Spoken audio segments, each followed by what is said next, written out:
Hai Samudra Muda, kembali lagi ke podcast Samudra Talk Season 2.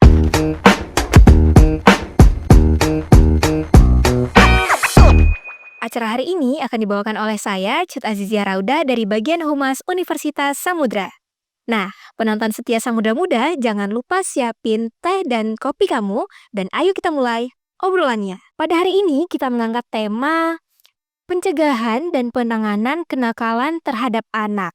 Nah, kenakalan anak itu ternyata bukan hal baru loh teman-teman semua, tapi cara kita menyikapinya sangat menentukan masa depan mereka. Nah, terkadang karena kurang perhatian, salah pergaulan, dan anak-anak ini bisa terjerumus ke perilaku yang menyimpang. Dan kalau nggak ditangani, ternyata bisa memiliki persoalan hukum juga loh. Nah, pertanyaannya, apa sebenarnya yang dimaksud dengan kenakalan anak dalam perspektif hukum? Kemudian, bagaimana cara mencegahnya? Kalau udah terjadi, apa pendekatan terbaik untuk menanganinya?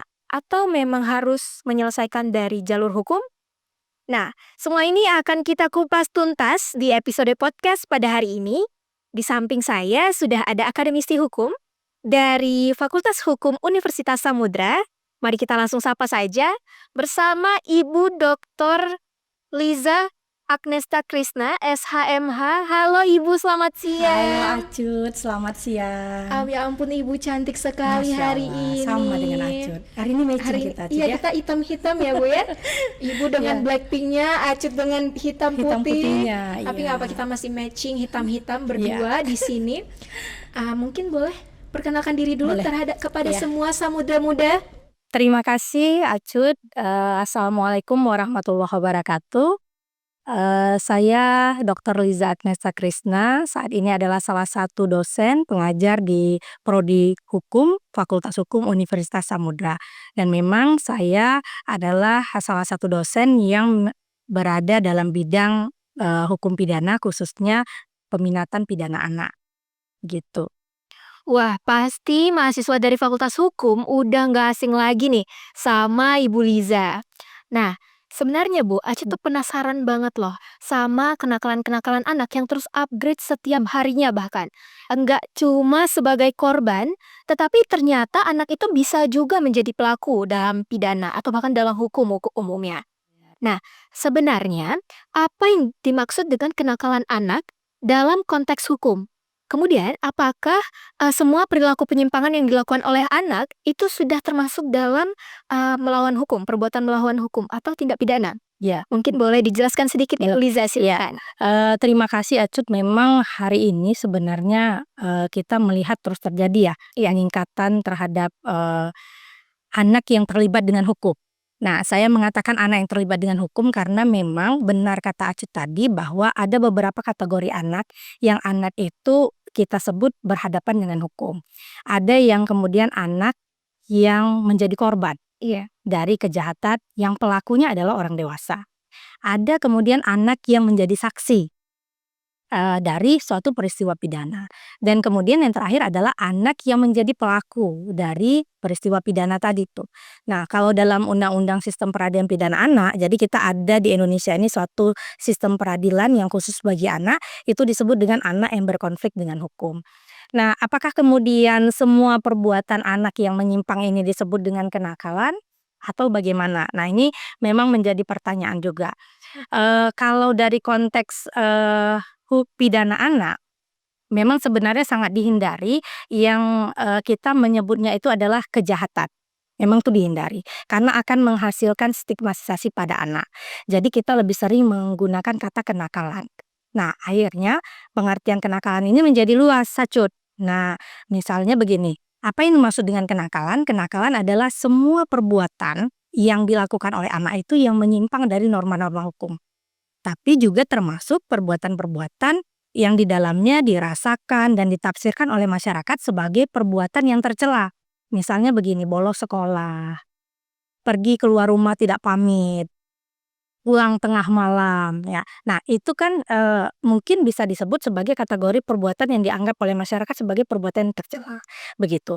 Nah, kalau kategorinya sendiri ada memang pakar pidana anak itu mengkategorikan itu. Biasanya misalnya kenakalan biasa. Kenakalan biasa itu sejenis tidak pamit tadi pergi keluar dari rumah, pulang tengah malam, bolos, tidak mengerjakan tugas di sekolah, itu adalah kenakalan biasa. Lalu ada kenakalan yang menjurus kepada kejahatan, misalnya seperti apa? Eee, Naik kendaraan tapi tidak bawa SIM, tidak pakai helm, gitu ya, berkelahi, yang juga bisa, masuk ke dalam, tindak pidana penganiayaan. Lalu balap liar misalnya ya. Nah itu disebut dengan kategori kenakalan yang menjurus kepada kejahatan. Nah ada lagi yang disebut dengan kenakalan yang bersifat khusus. Nah ini lebih khusus lagi. Misalnya anak-anak yang suka menggunakan narkotika. Nah anak yang kemudian, pergaulannya bebas sehingga menjurus kepada, free seks. Nah itu masuk ke dalam kategori kenakalan khusus. Nah jadi sebenarnya semua perbuatan yang menyimpang yang dilakukan oleh anak, baik itu melanggar hukum atau perbuatan yang dirasakan oleh masyarakat itu tercela, itu adalah kenakalan, begitu. Jadi lebih luas dia jadinya ya. Iya, Ya. karena Acet baru tahu juga nih Bu, bahwasanya teman-teman dari Samudra Muda bahwa, anak itu memiliki beberapa kategori dan bahkan kenakalan anak itu juga memiliki beberapa kategori seperti tadi yang disebutkan oleh Ibu Liza. Nah, Bu, sebenarnya apa sih faktor kenakalan dari anak itu? Terus juga, di usia berapa, si anak ini bisa dianggap bertanggung jawab secara hukum Nah di Indonesia di ini? Indonesia ya benar. Karena beda-beda negara, beda-beda, ketentuan pidana anaknya. Kalau berbicara anak dari segi hukum, kita pasti akan berbicara mengenai usia anak. Iya. Nah, pengertian anak dalam hukum pasti batasan usia ya begitu ya. Kalau di pidana lain, di perdata lain begitu ya. Nah, kalau di pidana acut kita selalu akan melihat kepada regulasinya itu sistem peradilan pidana anak. Yang disebut dengan anak itu sebagai pelaku ya, sebagai pelaku itu dia mulai dari usia 12 tahun sampai dengan usia sebelum 18 tahun. Jadi 1 hari sebelum 18 tahun. Kalau hari ini dia 18 tahun, kemudian melakukan tindak pidana, ya berarti dia sudah dewasa. Jadi 1 hari sebelum 18 tahun. Karena di dalam ketentuannya disebut 12 sampai dengan sebelum 18 tahun. Nah, kapan dihitung anak itu melakukan tindak pidana? Dihitungnya ketika anak itu melakukan perbuatannya. Jadi kalau misalnya perbuatan yang dilakukan sehari sebelum 18 tahun, terus persidangannya itu kan lewat 18 tahun kan, dianya udah dewasa harusnya. Tapi prosesnya harus proses sistem peradilan pidana anak. Karena dilihat kapan anak itu melakukan tindak pidananya. Nah begitu. Nah tapi beda dengan anak korban. Nah ini beda lagi ya Cut. Kalau anak korban itu dihitung mulai dari dalam kandungan sampai dengan usia 18 tahun. Kenapa dihitung dari mulai dalam kandungan? Karena ada hak hidup anak yang kadang-kadang sering dilakukan oleh orang dewasa itu seperti tindak pidana kejahatan aborsi. Aborsi. Nah, di situ dia melanggar perlindungan terhadap anak yang sebagai korban. Korban. Nah, begitu. Lalu, kapan anak itu bertanggung jawab tadi ya? Nah, kita akan kembali kepada sistem peradilan pidana anak tadi umur 12 sampai dengan sebelum 18 tahun. Tapi itu ada klasifikasi lagi ya, Cut. Umur 14 tahun dia baru boleh ditahan. Baru boleh diberikan tindakan pidana. Tapi kalau usianya itu, sampai dengan sebelum 12 tahun, nah itu dia masih diberikan tindakan berupa, mediasi ya, restoratif justice, diversi yang dikembalikan kepada orang tuanya. Nah begitu. Nah, dengar-dengar nih Bu, Ibu beberapa waktu lalu pernah melakukan pengabdian di salah satu desa untuk menangani perkara anak, di desa tersebut. Acet boleh tahu nggak Bu, gimana prosesi dari pengabdian yang Ibu lakukan? Oh iya, karena memang bidang saya itu adalah bidang peminatan hukum anak ya, dan alhamdulillah hari ini di beberapa kali, pengabdian itu UNSAM memang sudah hadir ya melalui perwakilannya misalnya dari Fakultas Hukum untuk, pencegahan dan penanganan, kepada masyarakat terkait dengan, penyelesaian, perkara anak. Jadi bentuknya adalah memang edukasi, pendampingan, dan penyuluhan. Yang pertama kita pernah melakukan, pendampingan dan pembinaan kepada LPKS di Ayemate di Aceh Timur. Lalu itu tahun 2023, kemudian tahun 2024 kita melakukan, penyuluhan edukasi kepada, salah satu desa di Aceh Tamiang itu untuk pencegahan dan penanganan kenakalan anak.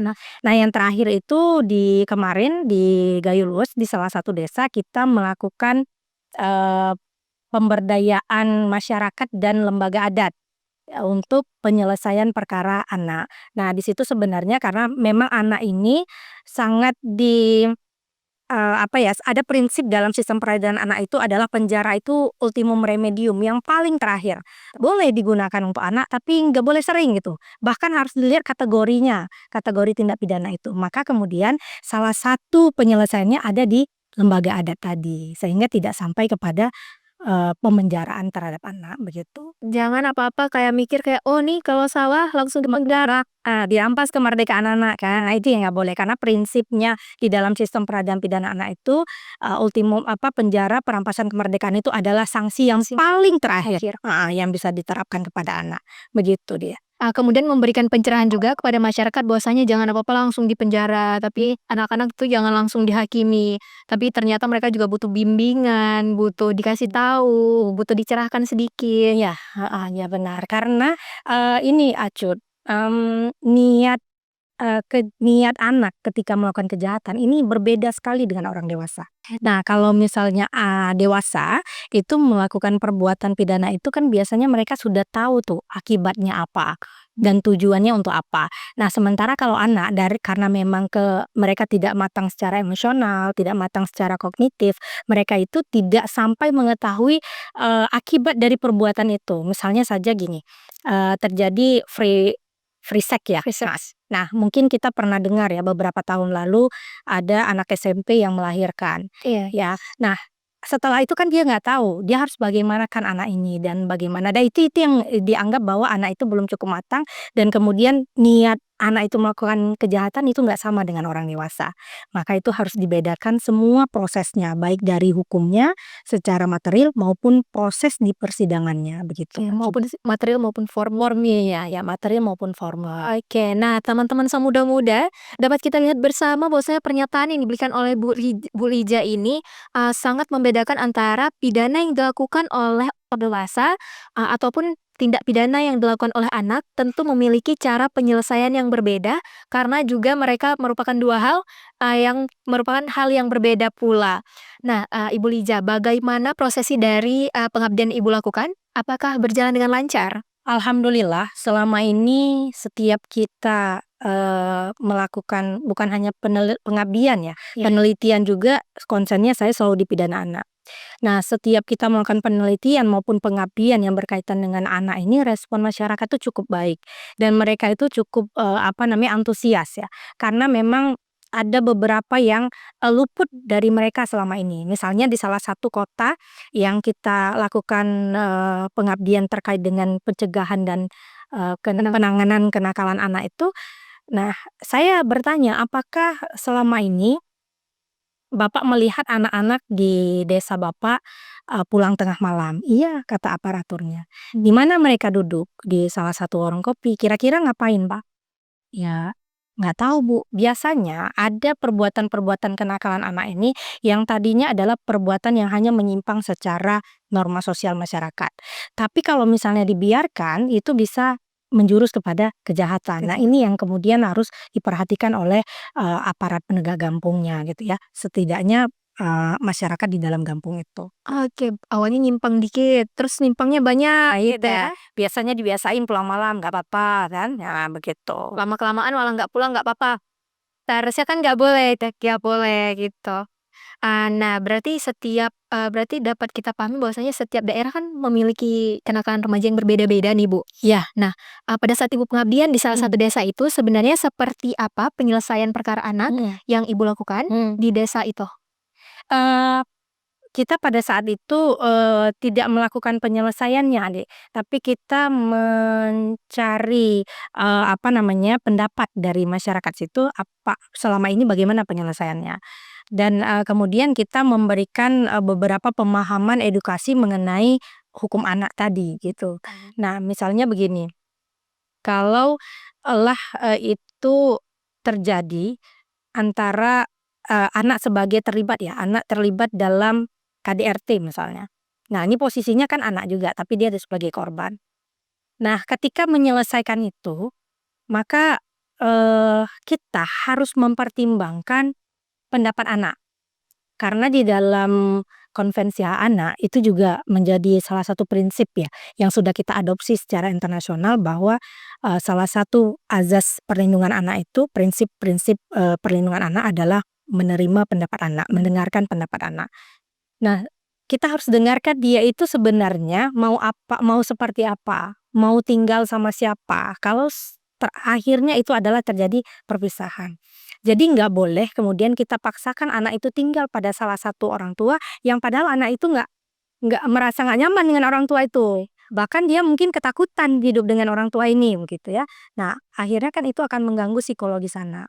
Ini, pernah saya apa namanya, konfirmasi juga ya, kita diskusikan kemarin di Gayulus, di Kejaksaan Gayulus, dan ternyata kita sependapat. Mereka juga di sana mempertimbangkan hal-hal yang seperti ini. Jadi pendapat anak itu termasuk menjadi bagian pertimbangan jika menyelesaikan permasalahan keluarga yang anaknya terlibat di dalam gitu. Yang anaknya menyaksikan, dari persoalan keluarga itu, contohnya KDRT. KDRT misalnya kan. Nah, itu kalau anak sebagai korban tadi ya, gitu. Kalau misalnya anaknya sebagai pelaku nih, Bu? Kalau anaknya sebagai pelaku, dari beberapa yang sudah kita lakukan pengabdian, eee, mereka mengakui bahwa selama ini kurang perhatian terhadap, eee, pergaulan anak. Seharusnya yang namanya pemerintah daerah itu misalnya kalau di kampung itu kan pemerintah desa ya. Ada yang namanya, patroli ya, yang harus dilakukan patroli sosial dan deteksi dini kalau saya bilang, yang harus dilakukan oleh Bapak, eee, Pengulu kah, kok di apa, di Gayulos Pengulu namanya, kalau di Simpang Datuk namanya, kalau di kita Keci namanya. Nah, itu harus dilakukan, agar kemudian Bapak itu bisa melihat secara langsung ya.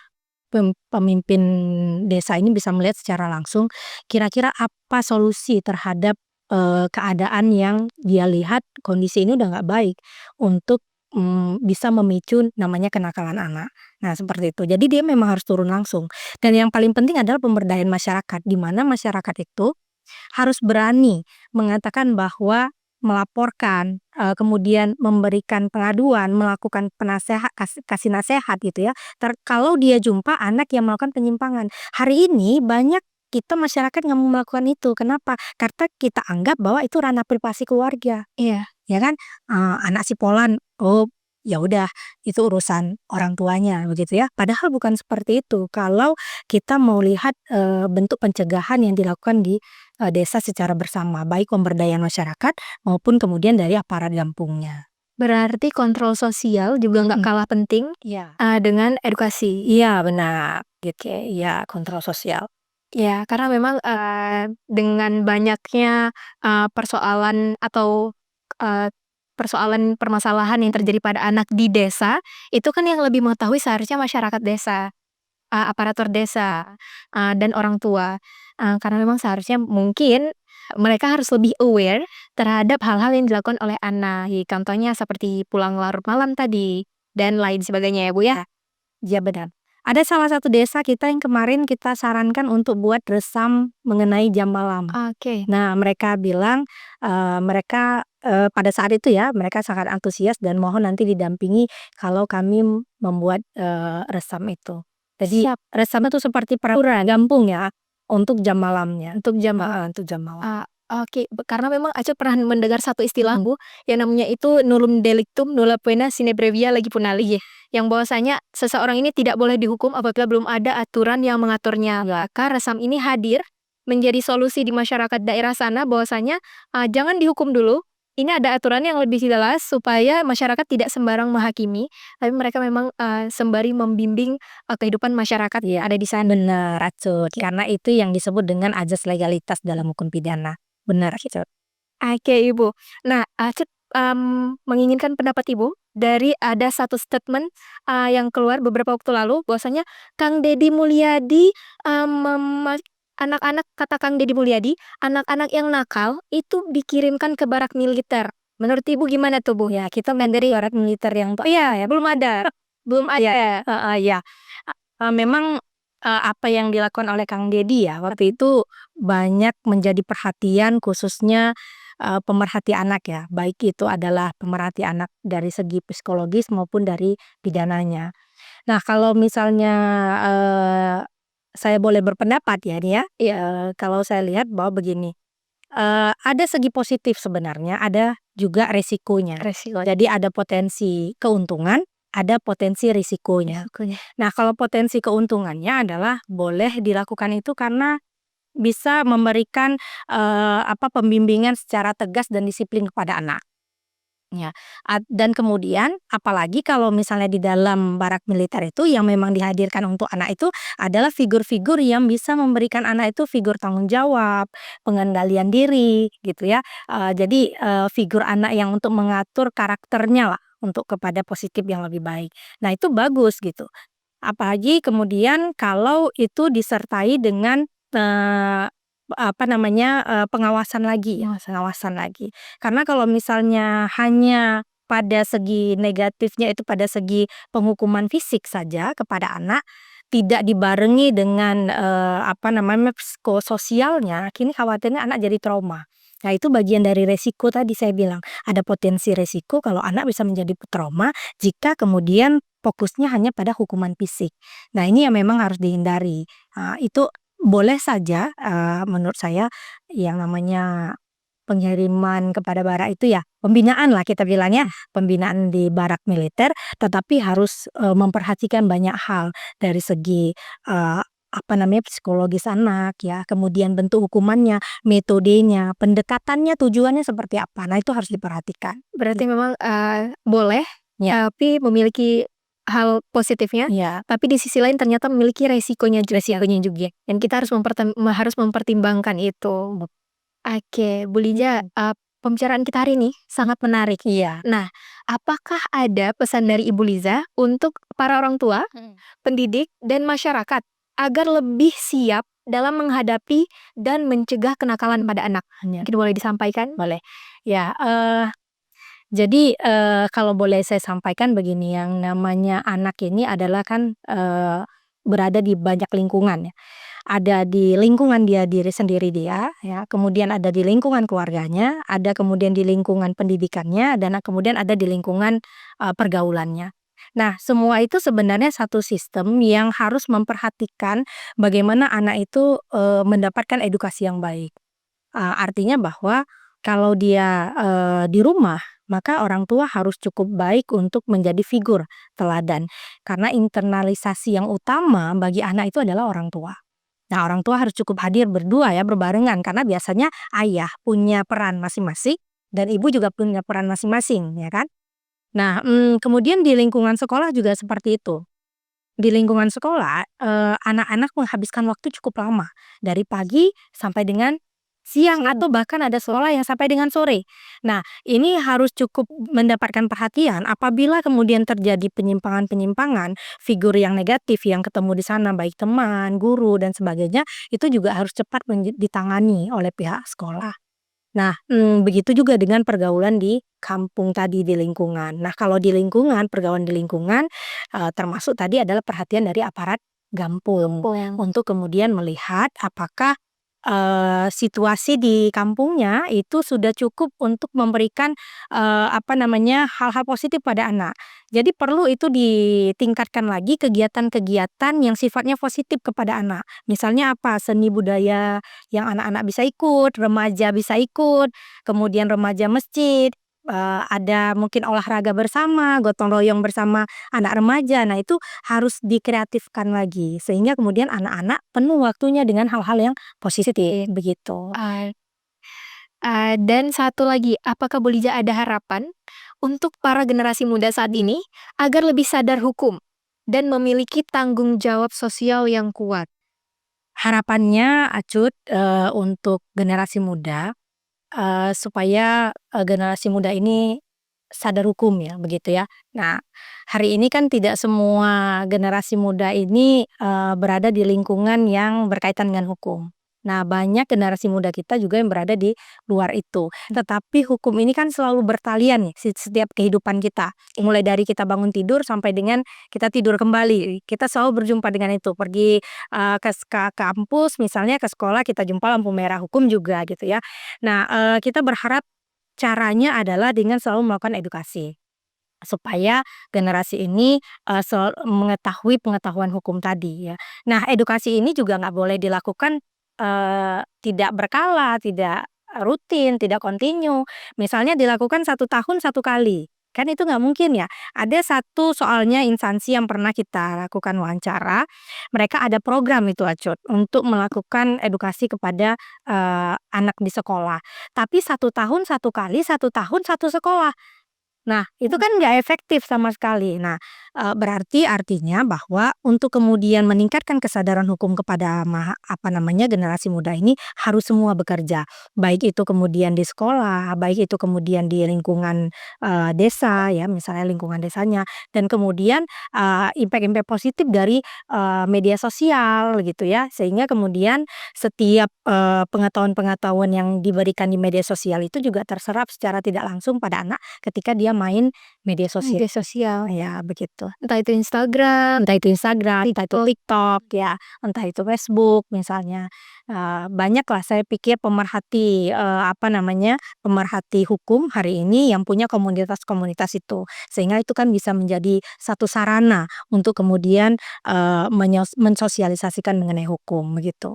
Oke. Nah, Samudra Muda, dari apa yang sudah disampaikan oleh Ibu Liza, karena memang generasi muda itu nggak terlepas dari teknologi dan update-update, informasi yang ada di media sosial. Karena memang, berawal dari komentar yang positif dan akan melahirkan impact yang positif pula.